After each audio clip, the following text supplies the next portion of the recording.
I want to speak at length about children in divorced families. Are children better adjusted in intact, never divorced families than in divorced families? Children in divorced families are more likely to have numerous academic, relationship, and self esteem issues. There's more susceptibility to dropout, delinquency, anxiety, and depression. However, it's important to remember that even though children in divorced families are more likely to experience these things compared to children in intact families, the majority of children in divorced families do not have significant adjustment problems. In fact, many of the problems that children from divorced homes experience begin before the divorce, from parents being in active conflict with each other. So the adjustment problems associated with divorce might have just as much to do with the months or years of marital conflict as it does with the divorce itself.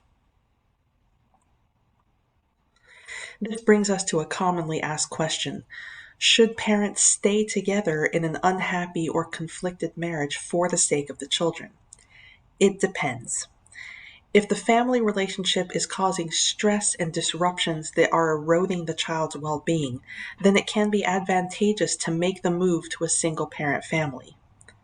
The reduction in resources could be worth the peace of mind. However, that advantage is reduced if the divorce is accompanied by inept parenting or if the parents continue or increase their level of conflict with each other. It's hard to know how people will handle either an unhappy marriage or a divorce. It really mostly depends on which situation the parents can behave in the most civil manner. In divorced families, family processes matter a great deal. Things work best when the divorced parents have a harmonious relationship and use authoritative parenting.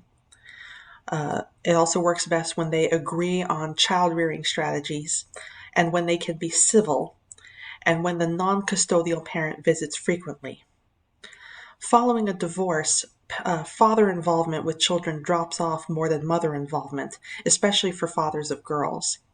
But if the mother and father engage in co parenting, which involves mutual parental support, cooperation, and agreement, then children experience less anxiety, less depression, higher self esteem, and better academic performance. When it comes to the after effects of divorce, custodial mothers tend to experience a loss of about one fourth to one half of pre divorce income, whereas custodial fathers lose only about one tenth. Mother's income loss is often accompanied by increased workloads, high rates of job instability, and a residential move to less desirable neighborhoods with inferior schools. So these are some stressors that could negatively affect children during the divorce process. What factors influence an individual child's vulnerability to suffer negative consequences from divorce? One is the child's adjustment prior to the divorce.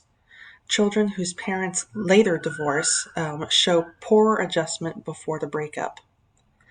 Another factor is personality and temperament. Children who are more socially mature and responsible, who show few behavioral problems, and who have an easy temperament are better able to cope with their parents' divorce. If you think about it, it makes sense that someone with better self regulation skills and who has an easier time dealing with change will cope better with a big change like divorce. And the custody situation is another factor. Children cope better when there is joint custody, assuming that the parents can get along with each other.